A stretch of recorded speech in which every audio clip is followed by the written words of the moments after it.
Section 5.4 has got to be a long lecture. It's probably 3 parts at a half hour each, so I'll just jump into it. Each of the problems ultimately wants us to create a graph or look at a graph of a fraction and identify some features of the graph. And so for the first, I don't know, 12 or so problems, I've written a function, I've created a graph using a program online called Desmos, and we're going to do 2 things. We're going to look at the graph to figure out the answers and understand visually what the questions are asking, and then we're going to show you how to do algebra to get the answers. Part A, find the domain of the function using interval notation. It's real easy to do. If I have a fraction and I want to find the domain, algebraically, I'll do the algebra first and then show you on the graph what I mean. Algebraically, I set the denominator equal to 0. Any value that makes a denominator equal to 0 needs to be omitted from the domain. It's going to cause some sort of break in the graph. The break in this graph occurs at x equal to -2. Right here, the graph itself is this orange-ish graph, and this vertical green line and this horizontal blue line aren't really parts of the graph. They're features of the graph that I tried to accentuate with these lines to explain the features. But the orange half and the other orange half, these are the parts of the graphs. And so there's this part and there's that part.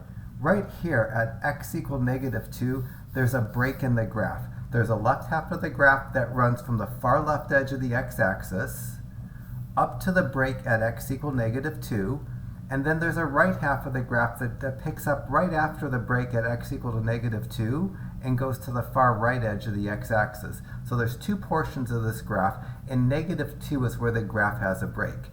If I wanted to express the domain in interval notation, what we do is we create a number line that has -infinity on the left edge, representing the far left edge of the x-axis, positive infinity on the right edge of my number line, representing the far right edge of the x-axis, and where the break in the graph occurs at -2 between the infinities. And then I create intervals with round parentheses. The domain for this graph would be the left hand is the interval from -infinity to -2. Infinities always get round brackets, and in numbers that make the denominator will always have a round parentheses in their domain, because above and below -2 on the x-axis, there is no point on the graph marked in orange. There's no point that has an x-coordinate of -2, so it gets a round bracket. So left portion of the graph is that part of my domain. Right portion of my graph is going to be -2 to infinity. So the domain comes in 2 intervals because the graph is broken into 2 pieces. Usually we put a U when we have multiple pieces in a domain. This green line that I drew here, we call this a vertical asymptote. And it's a line that the graph will get closer to, but never touch nor cross. So this half of the graph, when it gets close to the vertical asymptote, it's not allowed to touch the vertical asymptote, but then again, it's not allowed to stop. So it shoots all the way up to positive infinity on the y-axis.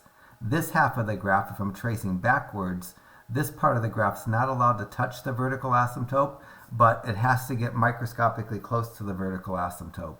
So the vertical asymptote will generally be the algebra that I do in part A. There's one little wrinkle to this where the numbers that make the domain have breaks in it cause holes in my graph, but that won't come up for probably to the second part of this video.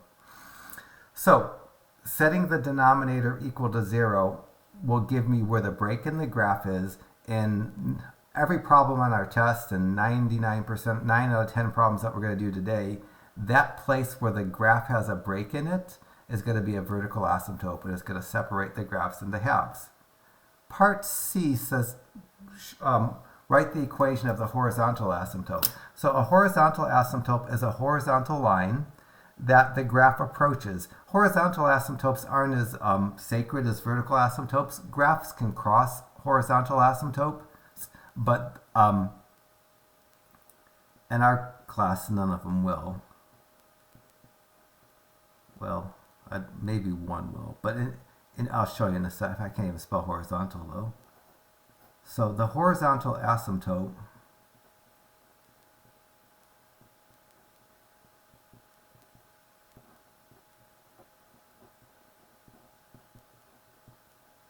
is a horizontal line that the graph gets really close to as we trace out towards positive infinity and as we trace out to negative infinity. And this horizontal asymptote, if I mark up on my y-axis, this goes through 4 on the y-axis. And horizontal lines have equations that only have y's, they don't have x's. Because this goes through 4 on the y-axis, my horizontal asymptote is going to have an equation of y equal to 4. There's going to be 2 different kinds of horizontal asymptotes. Some of them will be on the x-axis and some of them will be above or below the x-axis. When I have a horizontal asymptote that's above or below the y-axis, to get the equation for the horizontal asymptote, I'm going to look at the coefficient of the highest powered term in the numerator, and I'm going to look at the coefficient of the highest powered term in the denominator. It turns out that if the highest powered term in the denominator has the same exponent as the highest powered term in the numerator, then you can find the horizontal asymptote by dividing the coefficients of those highest power terms. So in this case, it's going to be y equal to 4. There's actually 3 kinds of problems that we're going to do in this horizontal asymptote world. The first kind says if the largest exponent in the numerator of a fraction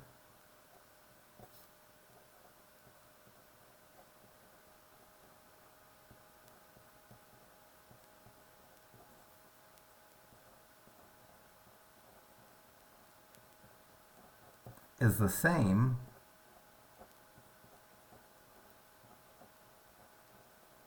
as the largest exponent in the denominator,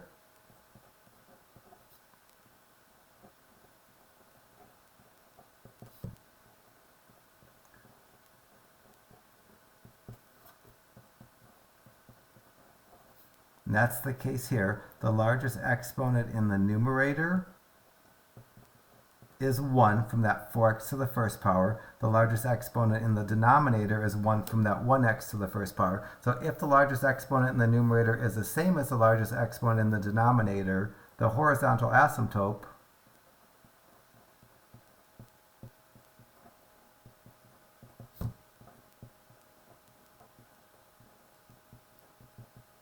can be found by dividing the coefficients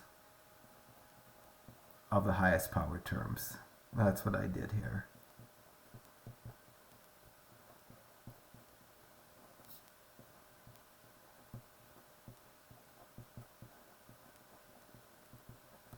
It turns out that if the highest exponent in the numerator and the highest exponent in the denominator aren't the same number, then there's something else I need to do.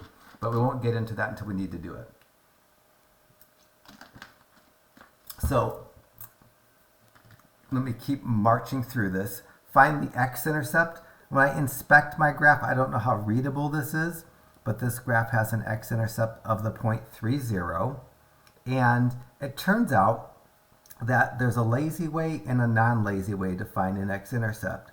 Technically, to find an x-intercept of any function, you should take that function and set it equal to 0. This is the proper way to find x-intercepts.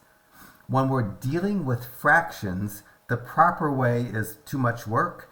The shortcut way to find the x-coordinate of the x-intercept is just to set the numerator equal to 0. So each time I'm going to answer the question to find the x-intercept, I'm just going to look at the numerator of the fraction. I'm going to set it equal to 0 and do the algebra to solve for x. The algebra will give me the x-coordinate of the x-intercept, and I have to understand intercepts, always the opposite variable is y. So the x is 3, then the y is 0. So it's enough just to set the numerator equal to 0. And then the last thing I'm asked to find is the y-intercept. Y-intercepts are points on the y-axis. And for part E, if I wanted to do this by hand, to find the y-intercept, you're plugging in 0 for any x in the problem. So I'd get 4 times 0 over 0 plus 2.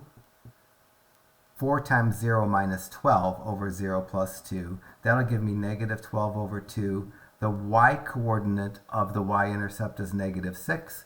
So when I go to write a point, I'll put a negative 6 for the y. And always for intercepts, the opposite variable is 0, so the opposite of y is x.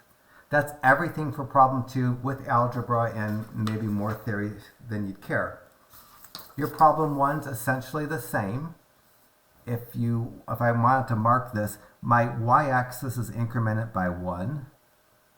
So as you're going to find the horizontal asymptote, you need to know the incrementation, how the gaps are incremented. Similarly, my x-axis is incremented by 1, and the points that are marked, just in case they're not that legible, are 3, 0 on the x-axis and 0, negative 3 on the y-axis. That hopefully can get you to answer all the parts of number 1. Should try to get those by inspection and then using algebra.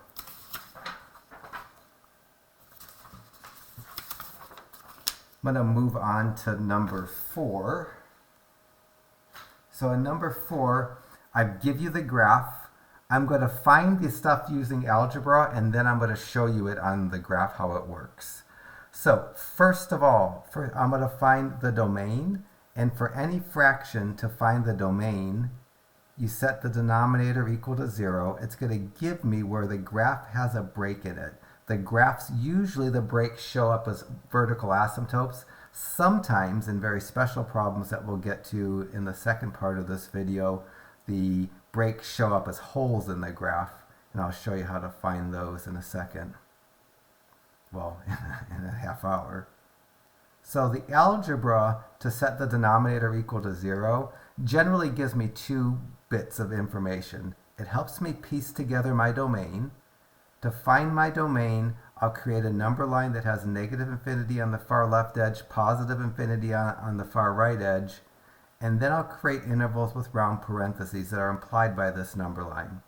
The intervals are going to be implied are the interval from negative infinity to negative 8, and then the interval from negative 8 to positive infinity, all round parentheses, separated with a U or a union symbol. Part B wants me to find the equation of the vertical asymptote. That's this vertical line that separates this part of the graph, which is the graph itself. The green line is the vertical asymptote, the blue line is the horizontal asymptote, and then this is the graph itself. The graph has a break, and this break right here is at x equal to negative 8, or the equation of that line is x equals negative 8, because it passes through negative 8 on the x-axis. That's not painfully obvious. The way Desmos chose to increment the x-axis, it might not be painfully obvious that that goes through at negative 8. I'm not even sure how well the colors are showing up right now. So as I say colors, maybe they look that way to me, but they're not really showing up on my screen, that color. So anyways, the equation of the vertical asymptote is x equal negative 8. I drew in the horizontal asymptote. That line that I'm covering up right now, or I'm highlighting right now, is the horizontal asymptote. And because the highest exponent in the numerator occurs as the first power with that 8x to the first power term, the highest exponent in the denominator is also a first power with that 2x to the first power. For my answer to part C, the algebra to get the vertical asymptote, when the highest exponent in the numerator is the same as the highest exponent in the denominator, we simply just divide the coefficients, the highest exponent term of the term with the highest exponent in the numerator, divided by the coefficient of the term with the highest exponent in the denominator, and that's going to give me 4. for the number. So this horizontal line goes through 4 on the y-axis. This horizontal line will have an equation of y equal to 4. To find the x-intercept in part D, for any fraction, it's enough just set the numerator equal to 0. So that's what I'm about to do. I'm going to set the numerator equal to 0. The algebra is going to give me the x-coordinate of the x-intercept.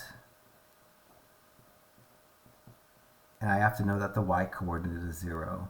So for 4D, the x-intercept's the point 2, 0.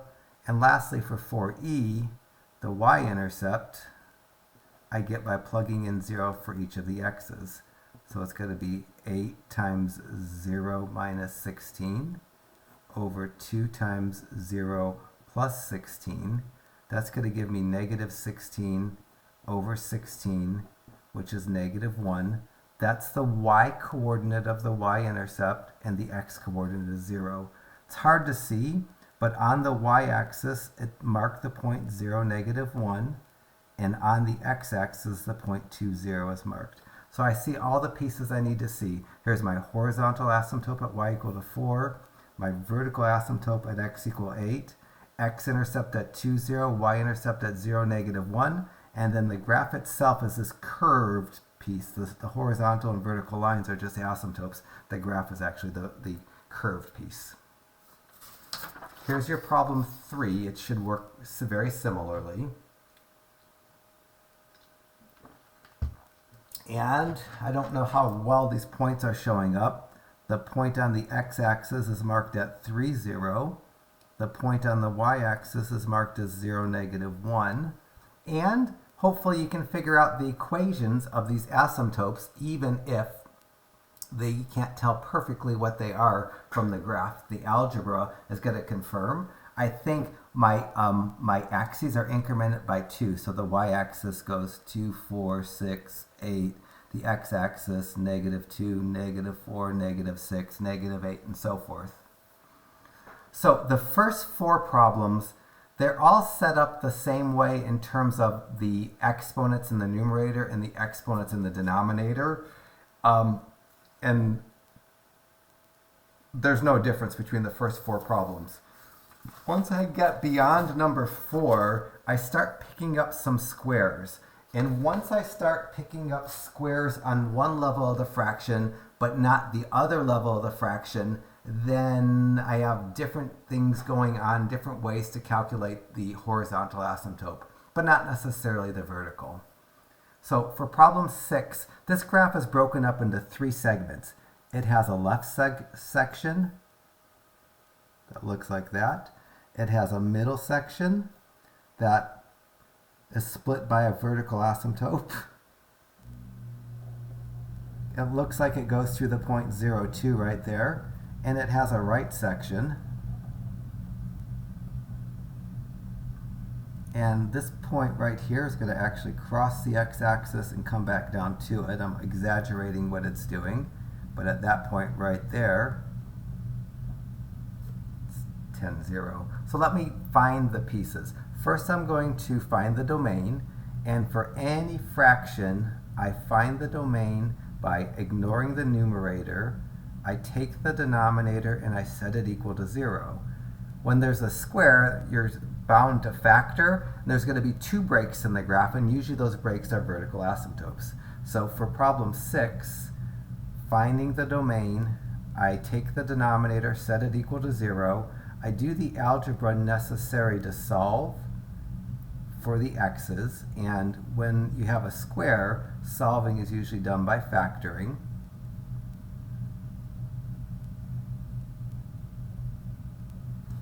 So the numbers where the graph is going to have breaks are at x equal negative 5 and x equal positive 1.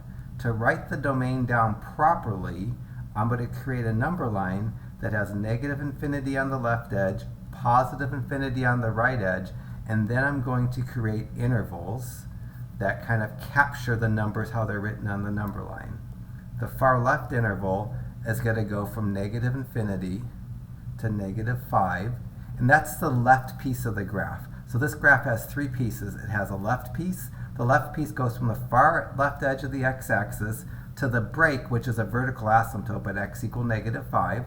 So right there at that break where the domain starts and stops, or stops and starts, I get my first vertical asymptote. Then the middle region of this graph goes from x equal to -5 to x equal to 1. So this guy right there is the vertical asymptote at x equal to -5. Then this business right here, that vertical line is a vertical asymptote at x equal to +1. So left half, middle half. The right half goes from this vertical asymptote at x equal to 1 to the far right edge of the x-axis, which has an x-coordinate of infinity. And in a second, I'll talk about why the graph crosses the x-axis there, and then it goes under the axis, it crosses it, and then it comes back down. We'll get to that in a second. So there are two vertical asymptotes from the two values that make the denominator equal to 0, -5 and 1. The evil thing is, here I can't divide the coefficients to find the horizontal asymptote. So when I get to part 6c, when the largest exponent in the denominator, in this case 2,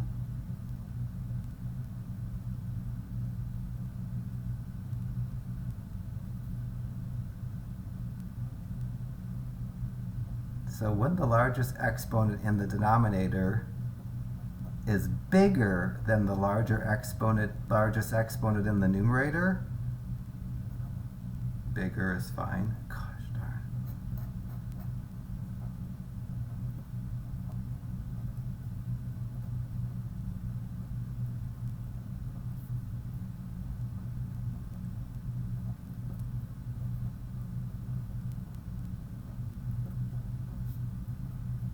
And that's what's happening here.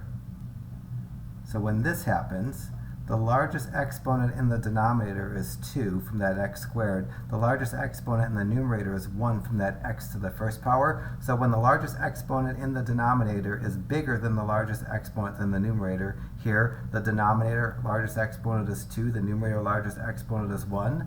The horizontal asymptote has an equation of y equal to 0, and there's no algebra to do it, to find it. It's just something you have to know. There's calculus that can be done to find it, but there's no algebra that I could do to find it. And y equal to 0 is the equation of the x-axis. So for part C, the horizontal asymptote is y equal to 0. I had printed something out, and I don't know how good it is, but basically this is saying the same thing. If I have a fraction and the largest exponent in the denominator is m, the largest exponent in the numerator is n, if the largest exponent in the numerator is less than the largest exponent in the denominator, the horizontal asymptote is the x-axis, which has y equal to 0.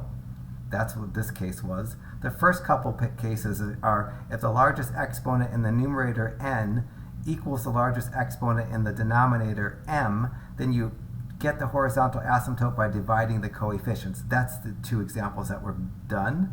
And then if the largest exponent in the numerator is bigger than the largest exponent in the denominator, you get an oblique or a slant asymptote. That's got to come on part 2 of this video. There might actually be 4 parts to this video. So, done with a chunk of stuff. Now, X-Intercept. To find the X-Intercept, I'm going to set x minus 10 equal to 0. And I'm going to emphasize, this is really, it doesn't have a parentheses nor an exponent, but that x minus 10, I could write it as x minus 10 to the first power. This exponent has this X-Intercept has multiplicity 1.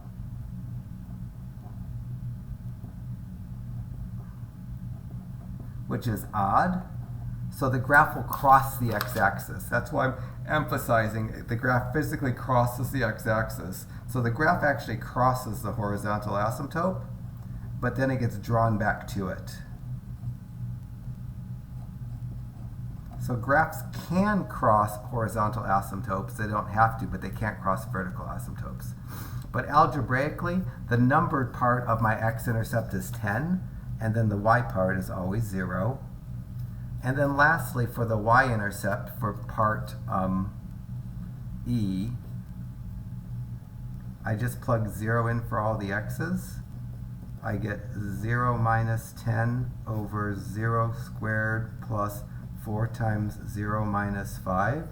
And everything zeroes out in the numerator except the negative 10. Everything zeroes out in the denominator except for the negative 5. And I'm left with a 2 as the y part of the y-intercept. So my y-intercept is going to be the point 0.02. Your problem 5 should work very similarly.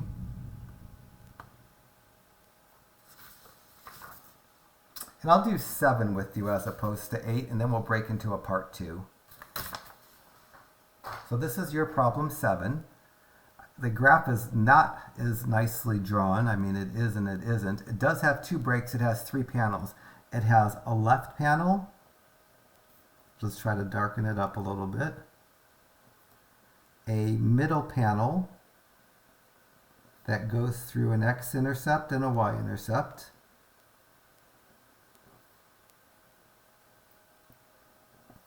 And a far right panel. I should have redone this window a little bit to make it look better. It has a vertical asymptote here, a vertical asymptote there.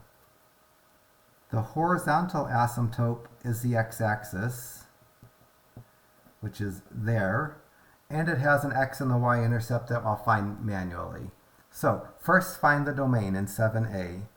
To find the domain, I take the denominator, x squared minus 11x minus 12, and I set it equal to 0. Factor that into x plus 1 times x minus 12. I need numbers that multiply to negative 12 and add or technically subtract to negative 11. The first factor gives me a negative 1. The second factor gives me a positive 12. This vertical asymptote is at x equal to negative 1.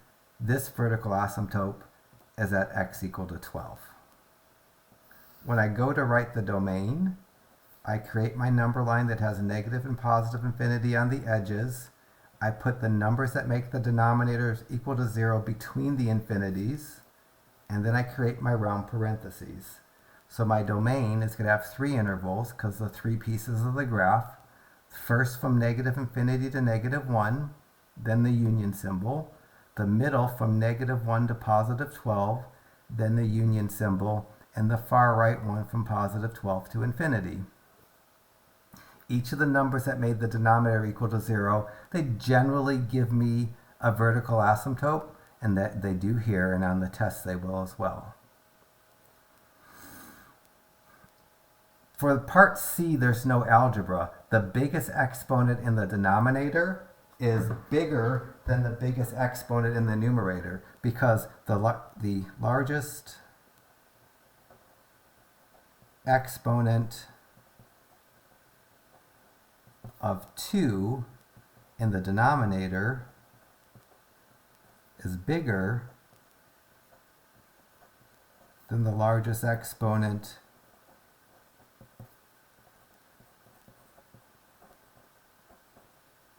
one in the numerator. There's no algebra. The horizontal asymptote is the x-axis, so the horizontal asymptote, when that happens, is the x-axis, and the equation for the x-axis is y equal to 0. There's no algebra I could do for that. So part C, it's going to be y equal to 0. And then D and E, for D, to find the x-intercept, I'm just going to take the numerator of x minus 4 and set it equal to 0. The x part of my x-intercept is going to be 4. So the point that was marked on the x-axis is the point 40. The horizontal asymptote got crossed there, but it usually won't cross it way outside. It'll cross it close to the origin. And then there's a fraction y-intercept. In part E, to find the y-intercept, I do 0 minus 4 over 0 squared minus 11 times 0 minus 12. And in the numerator, the pieces with a 0 go away, and I'm left with minus 4 over minus 12. And that fraction reduces to positive 1/3. The y-coordinate of the y-intercept is 1/3. That's most of the concepts that we need for this section. There's going to be two new concepts, holes and diagonal slant asymptotes, in the next video. But this is the bulk of it. There's just two small little things to learn.